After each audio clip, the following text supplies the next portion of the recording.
Hello, everyone. First of all, thank you very much indeed, all of you, for coming along to the launch of this report. Can I say a special word of welcome to former Japanese Prime Minister Abe.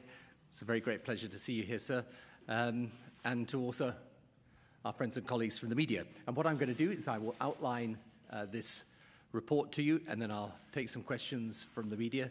And then I know we'll have a chance for some informal discussion later as well. The problem of climate change is now almost universally understood and acknowledged. This itself is a major achievement. But now is the moment to get serious about the solution. Such a solution has to be global. It has to include America and China. It has to be radical. It must put the world on a path away from carbon dependence to a new and green economy. It has to be realistic. It has to take account of the completely legitimate right of people, especially the world's poorest, to enjoy the benefits of economic growth and prosperity that should be spread to all. There has been a vast amount of work to get us to here. The United Nations process, led brilliantly and often heroically by Ivo de Boer, has set out the international community's roadmap to a deal which will culminate in the negotiation in Copenhagen in December 2009. The IPCC panel of experts, led with such distinction by Dr. Pachauri, has examined and laid out the scientific consensus.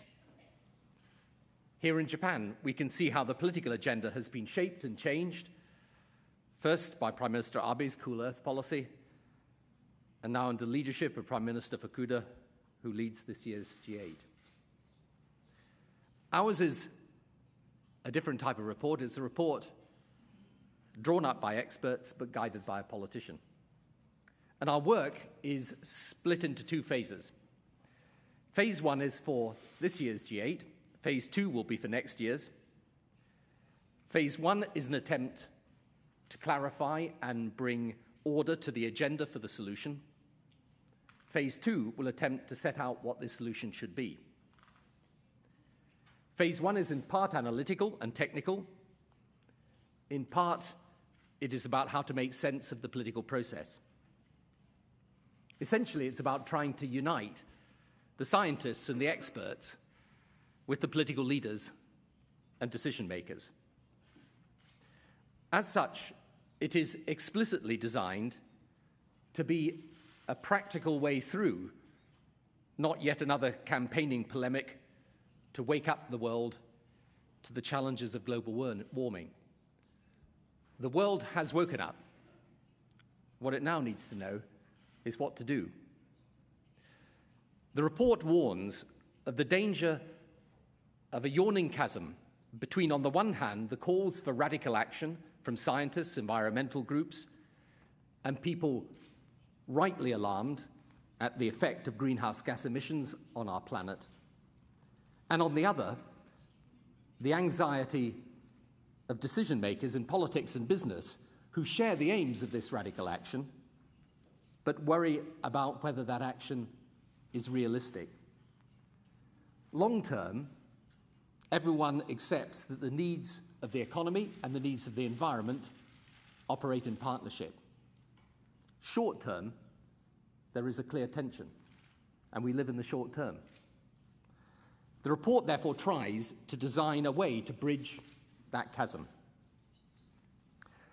There is a blunt reality that we need to acknowledge amongst all the talk of targets and goals and obligations.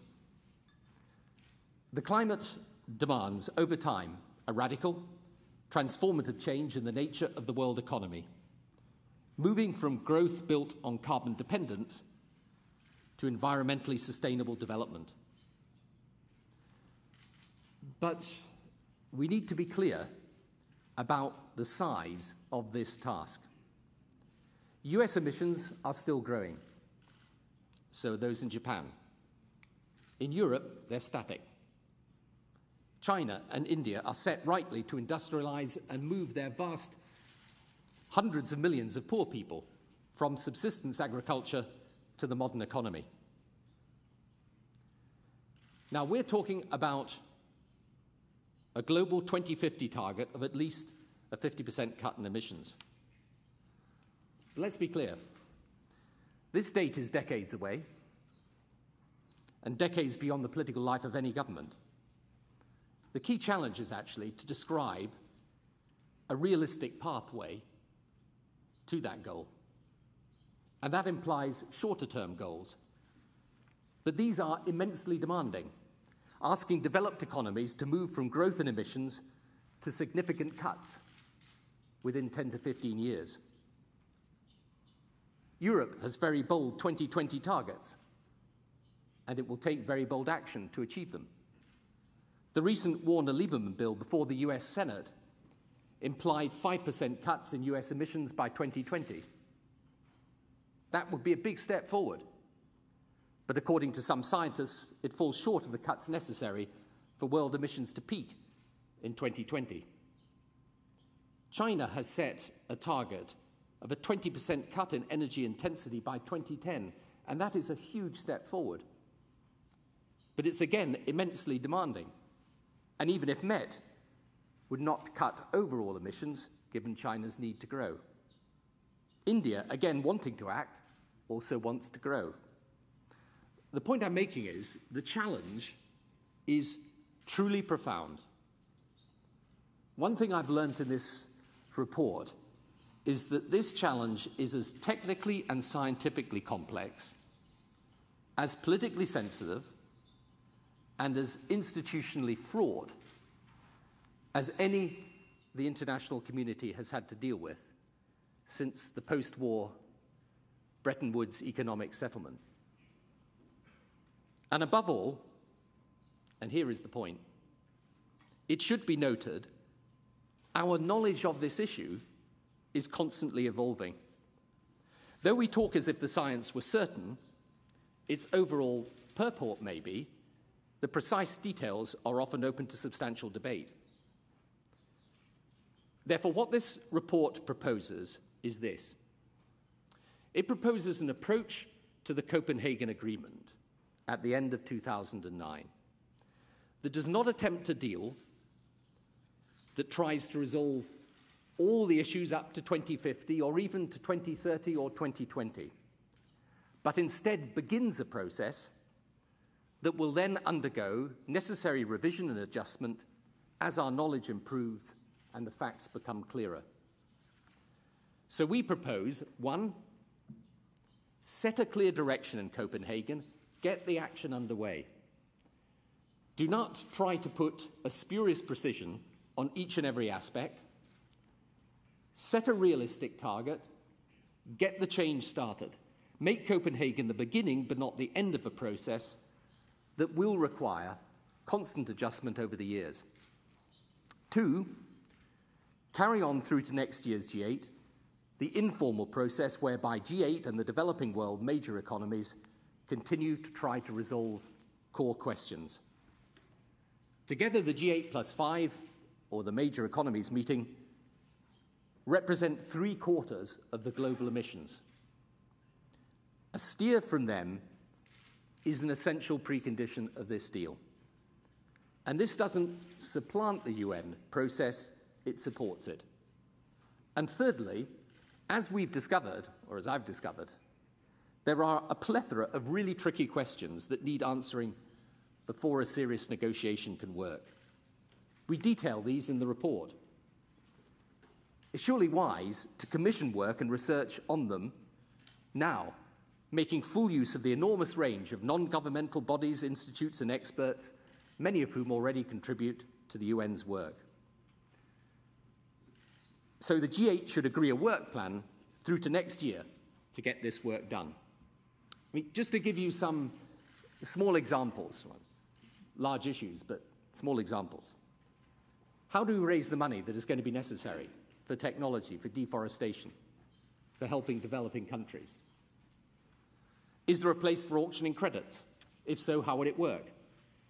Is the clean development mechanism the right mechanism? Can it be reformed? How do carbon markets link up? should the developing world have access to them?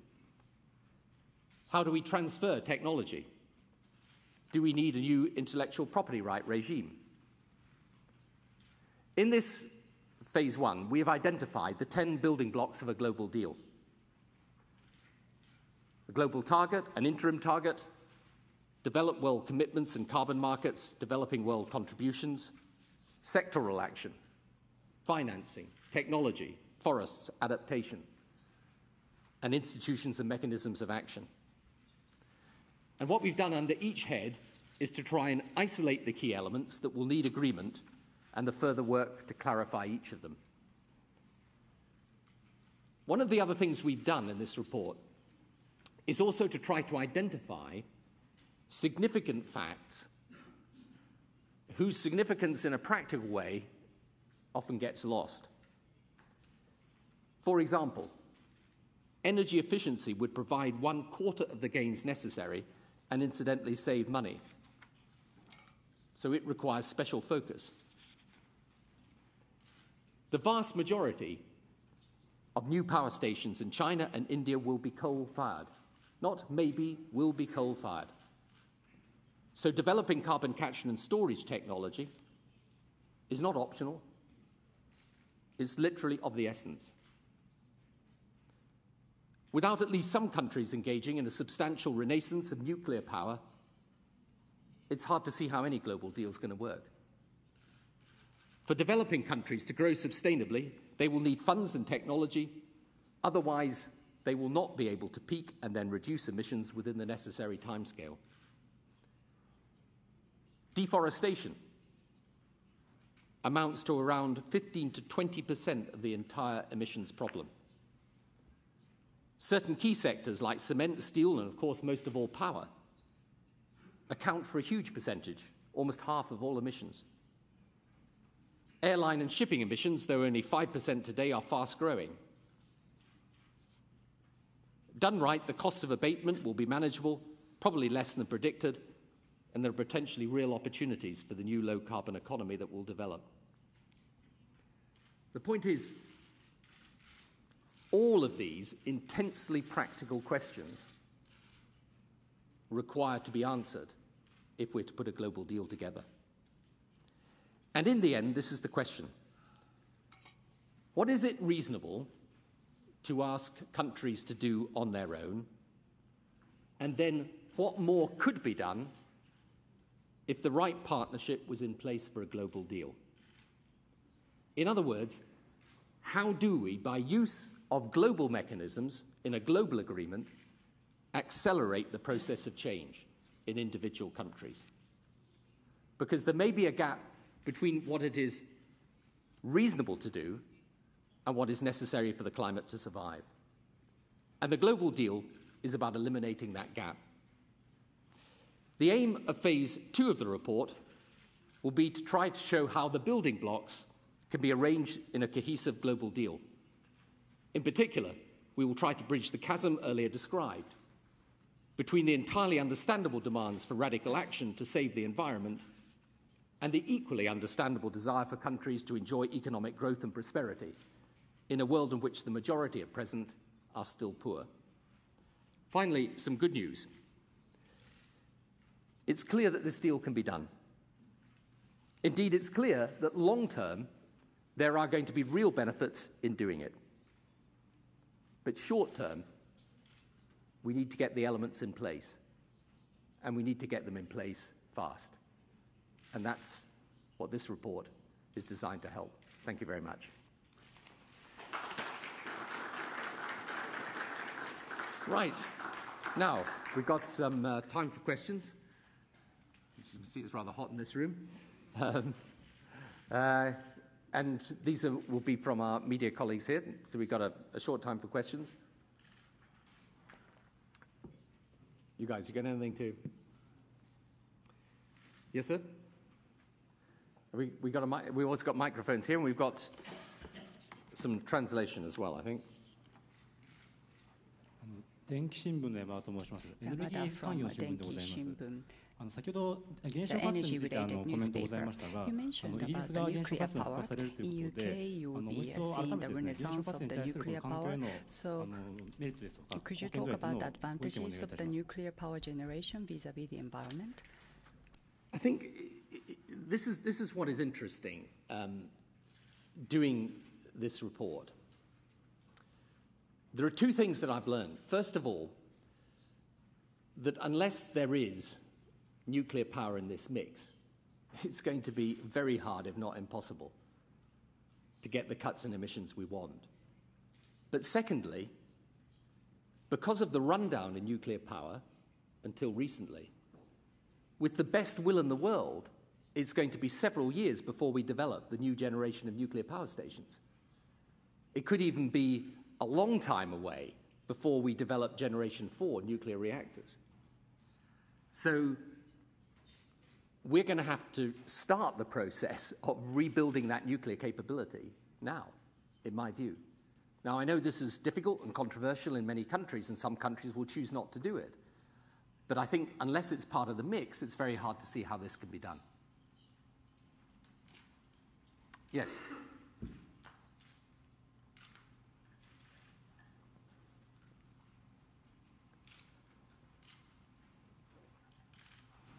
Yes, has someone done that?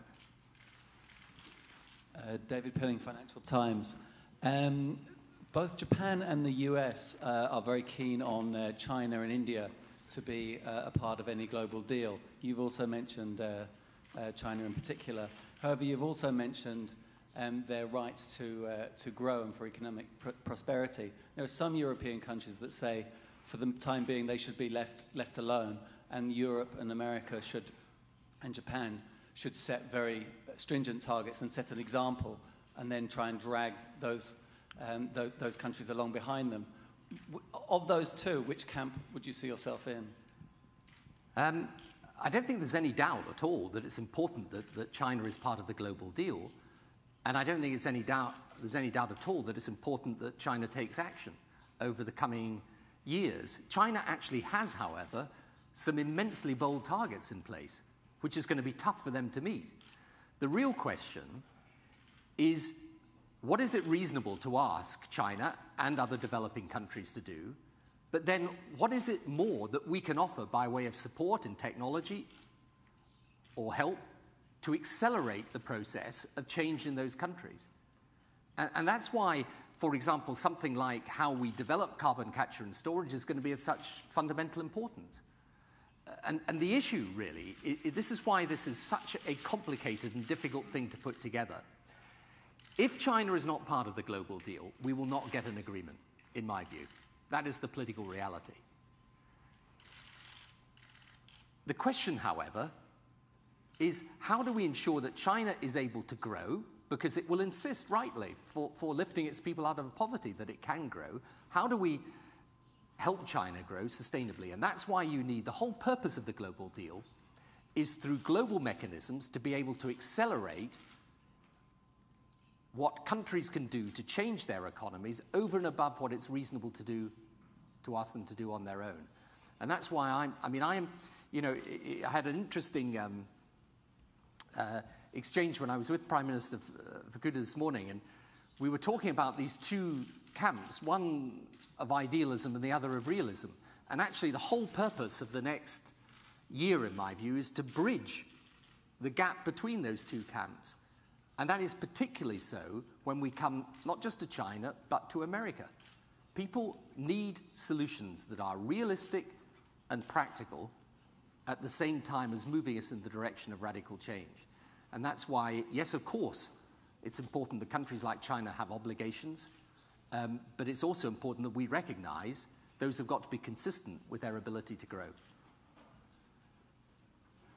Yes. Yes, sir.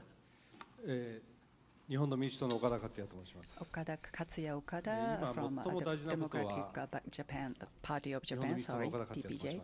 今最も大事なことは中期目標の設定を right now is to set the interim target, and how can we do that quickly? How can we reach an agreement to set up the interim agreement? Unfortunately, the United States, the U.S. government is not ready to do so. Prime Minister Fukuda said that he would set the interim target next year. So we are not likely that we will get the target very quickly. So, Mr. Blair, if you were the host of the G8 summit in the coming July, if you are the host, how do you think that you can agree on the interim targets? Do you have any good ideas? I mean, I think you've put your finger on what is a very important point. Essentially, the 2050 global target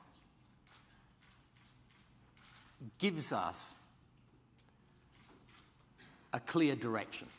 It says we are going to transform our economies over the long term. However, the question then is, well, what is the short-term measures that describe the pathway to that long-term goal?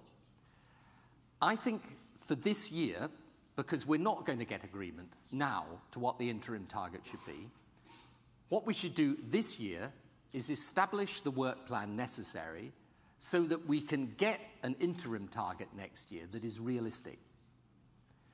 And here's what I think is important to do.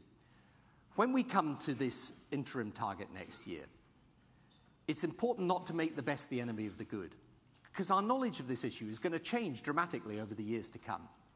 We should get a set of interim measures, including a target, that allow us to establish the direction, get it underway, and I think that is more sensible than fixating on the precise percentage when that will be open to tremendous dispute.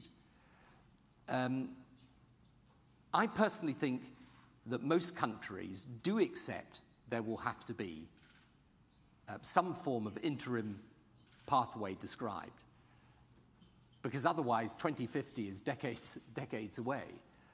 But I think for this year's Japan G8, the essential thing is get the global 2050 target agreed, and then get the elements that will go into the package for next year. And then what I'm suggesting is we have a process that continues after the G8 that allows those elements to be put together. And that will, of course, be in time to feed into the Copenhagen UN process. I think that's how I would do it. Yes? Are there any other? Yep. There's a gentleman there.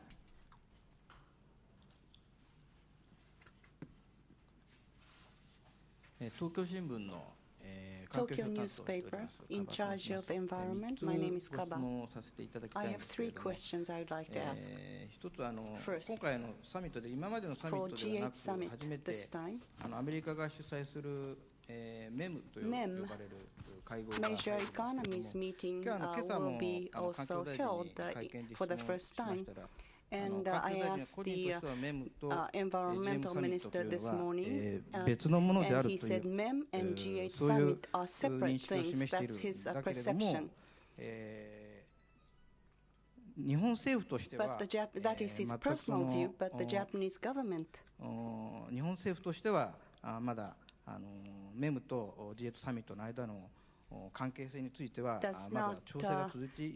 is still coordinating the linkage between G8 and MEM, and the government is not yet sure how to deal with this MEM. So what is this relationship and linkage between MEM and G8 summit, Mr. Blair? That's my first question. Second point is, up until Copenhagen, there's not much time left. Do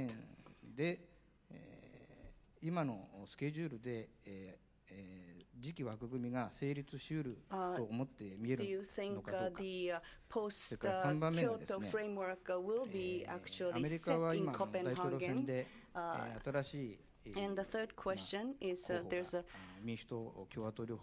we have 2 candidates for presidential election in the USA, and after the new president will be in place next year, how do you expect the U.S. view and the policy will change about global warming?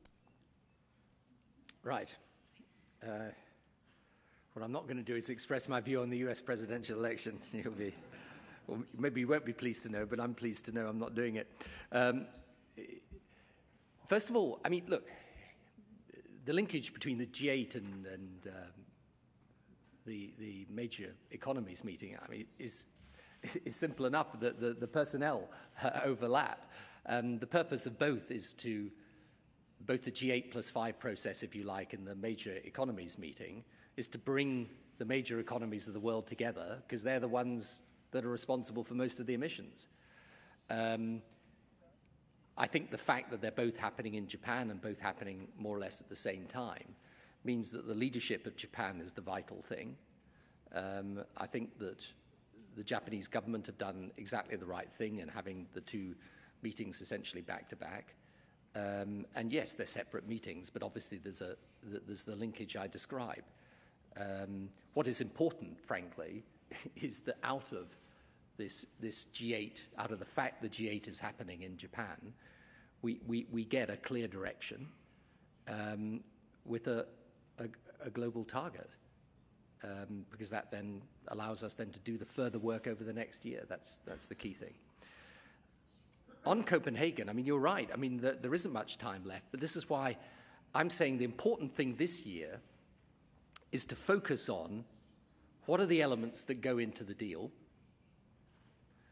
and what is the further work necessary to make sense of how those elements can then be put together for a solution. And, you know, what I'm saying is that you can become overly obsessed with the precise nature of the targets without actually doing some of the basic work which is going to be necessary to make this thing happen. You know, for example, the world's action plan on energy efficiency. For example, bringing to market some of the key technologies, not least carbon capture and storage. For example, what is an action plan on deforestation? I mean, given that deforestation is such a huge part of the agenda. So I'm saying, let's get practical, you know, solution focused now, between now and next year's G8, that can then feed into the UN process. And in respect of the US, I mean, both of the US candidates are committed to action on climate change.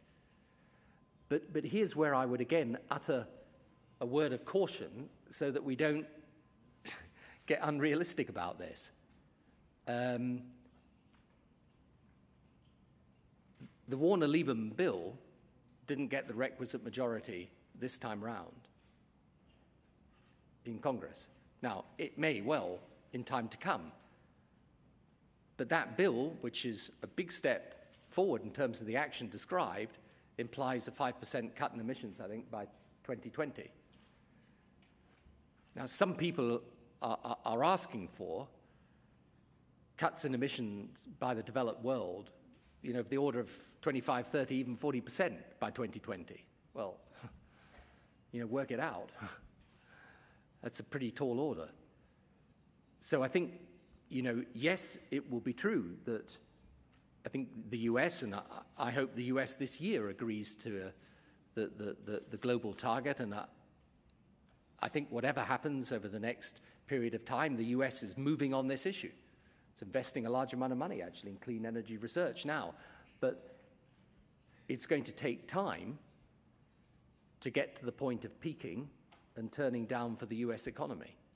That's why my real plea today is we need a direction set, we need to set out a framework for radical action, but it needs to be realistic about what we can do in the short term and how that helps deliver that long-term target.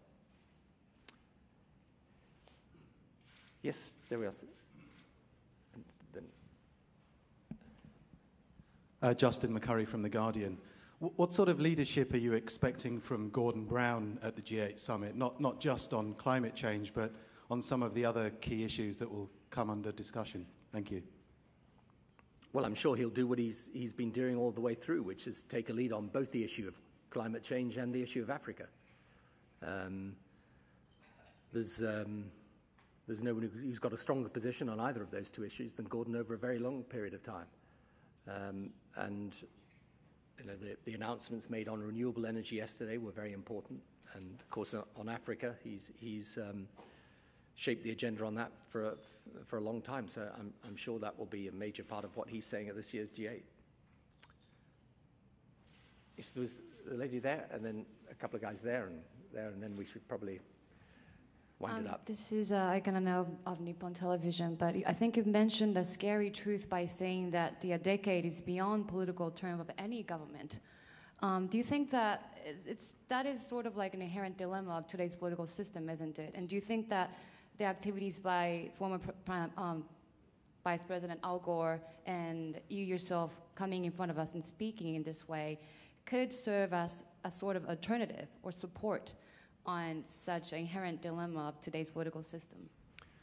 Well, I think you're right. I mean, this is the difficulty, because you know what Al Gore did so well was put before people the problem, wake the world up, in a sense. What we've now got to do is to move to the solution. And it is difficult because some of the short-term decisions are really tough if we want to start moving our economies away from carbon dependence. And in a sense, what I'm trying to do is to bridge the gap between the radical action that we definitely need over the longer term and the short-term decisions and short-term realities that need to be confronted in order to get this process moving.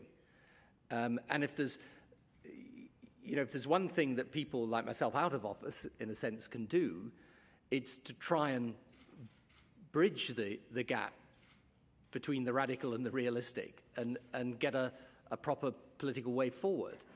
Because, there is a danger that people approach this by saying the question is, do the political leaders have the will? Actually, I don't think that is the issue anymore. Maybe when I started the Gleneagles process in 2005 and first put this on the agenda and established the G8+5 mechanism, maybe then the issue was the political will. But I don't think that is the issue today. The issue is not the political will, the issue is how to do it. And what is the practical solution?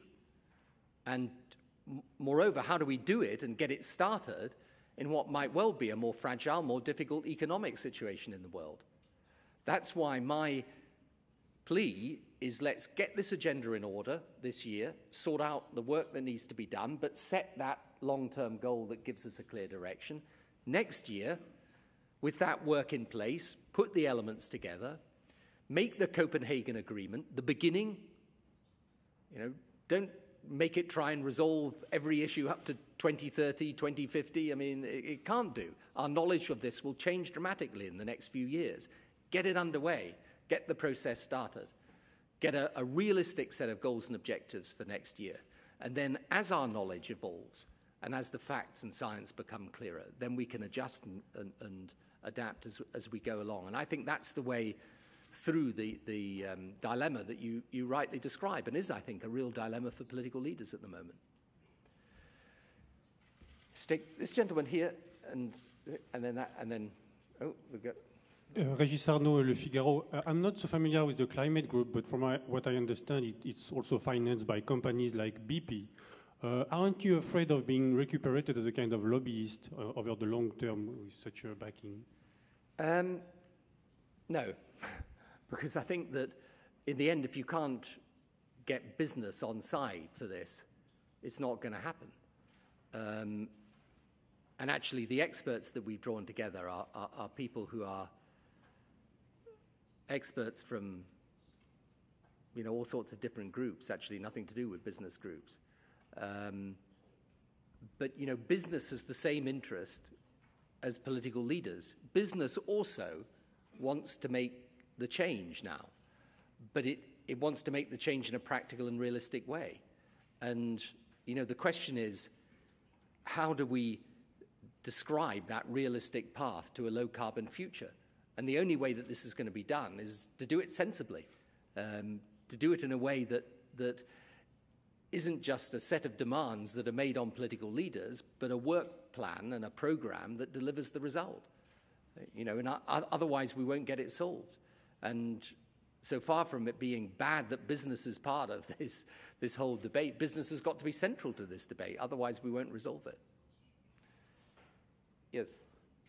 David McNeil for the Independent newspaper in London. I wanted to ask you just about your plans, about what you say is the necessity of a substantial renaissance of nuclear power. I wonder if you'd care to elaborate on how substantial you think that might be, say, for example, in the case of the UK. And as you know, opponents of those plans say that by the time new nuclear plants come on stream, the climate change debate will essentially have ended. I wonder how you deal with criticism like that. Well, I think, first of all, the UK government, in my view, rightly has made it clear that it intends to replace our existing nuclear power stations, and I think that's the right decision. I think also there are other reasons why nuclear power is important. It gives us diversity of supply in circumstances where energy security is also a major question for people today. Indeed, if there's one benefit of the current set of circumstances, it is that the issue of climate change and the issue of energy security can point in the same direction. The other point you make, and look, I know very well how immensely controversial nuclear power is, but I just think you have to look at the facts, and how substantial a renaissance, I think, is open to question. But I don't see how we meet the very bold ambitions that we have to cut greenhouse gas emissions unless nuclear power's in the mix. And incidentally, just to go back to coal-fired power stations for a moment, what I was saying earlier, and I think this is one of the things that's emerged from the report, is that there's going to be, a profound necessity to focus on carbon capture and storage as a technology in order to allow clean coal burn. But let's be clear about this. This technology is not ready yet. Now, you make the point about, there's a new generation of nuclear power and that will take some time to come on. It's true, it will. So will the development of these other technologies. That's one reason, for example, why energy efficiency in the short term is something we need really, really to focus on. But my point is we should be looking at ways of accelerating the research and development of the potential technologies, precisely for the reason you give, that it may be some time before they're ready for commercial application.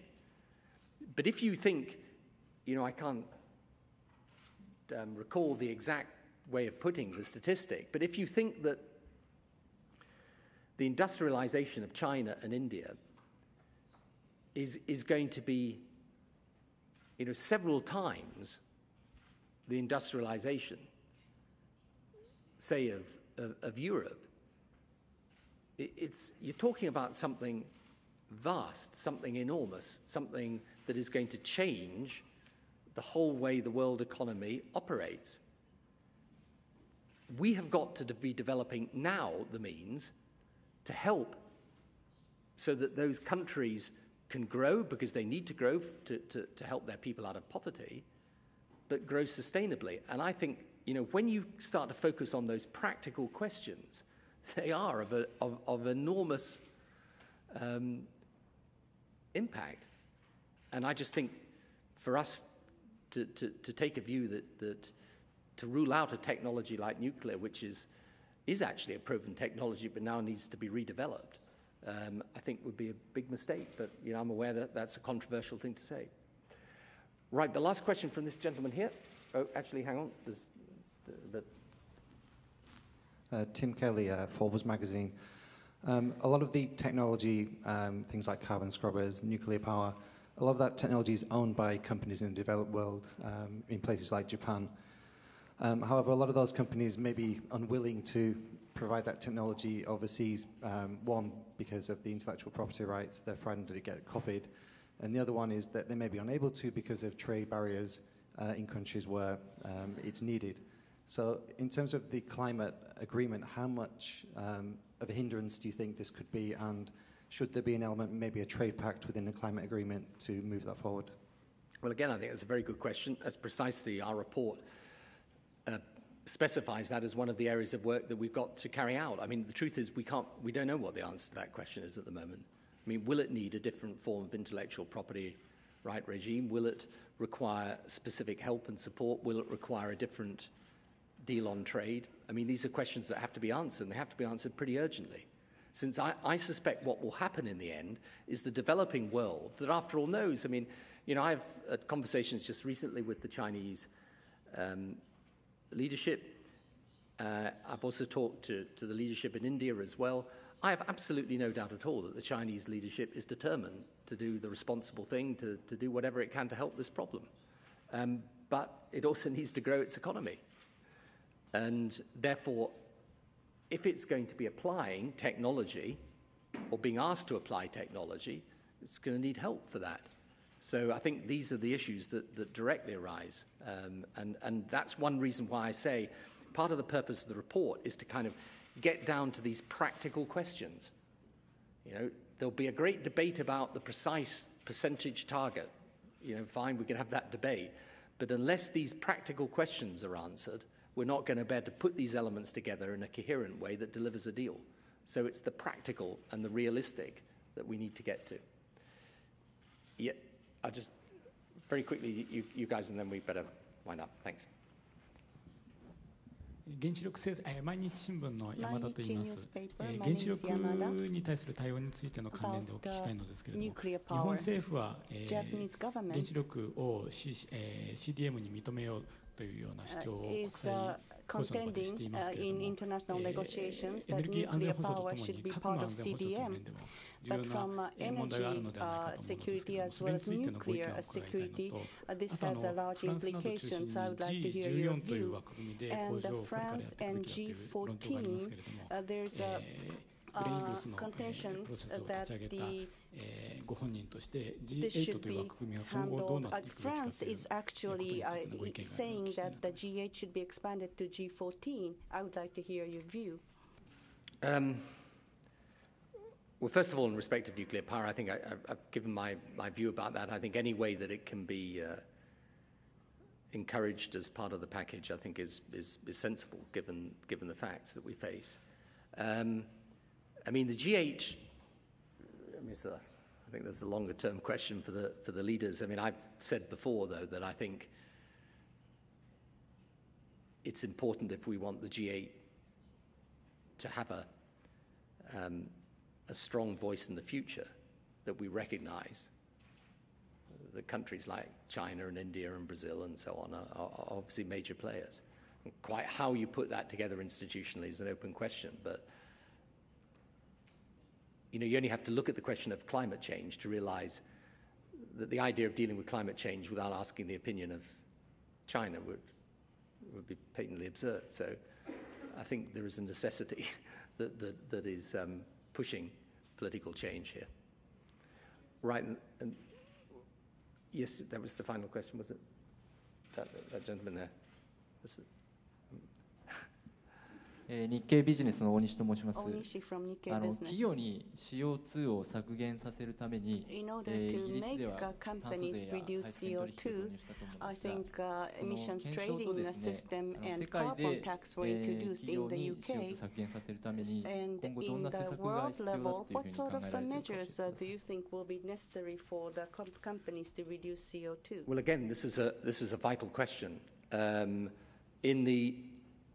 In the UK, of course, we're part of the European emissions trading system. We've also got the climate change levy. But here's a question that will be very important to establish. If we get different carbon markets operating in different parts of the world, how should they link up? To what extent will they link up? To what extent should the developing world be allowed access to those markets? These are major questions, which again, if we want practical solutions, we've got to answer. And one of the things that we set out here, I mean, our view is that we should get these markets linked and they should be as open as possible. But there will be a host of really tough questions that arise as a result of that.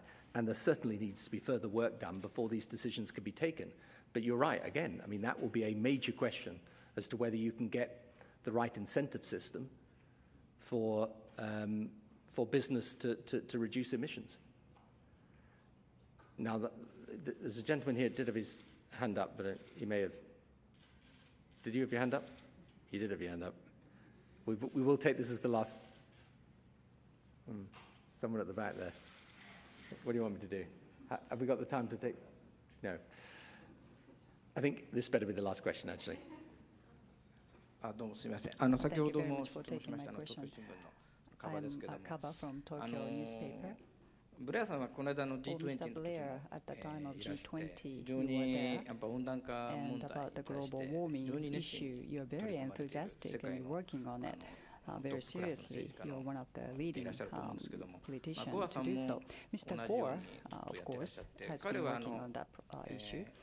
In the case of Mr. Gore, Inconvenient Truth was the book he wrote, and there was a movie also, and he personally said that his family managed a tobacco company, and he lost some of the family members because of that, and he has a very deep experiences in the environmental issues. I guess that was one of the motivations of his actions.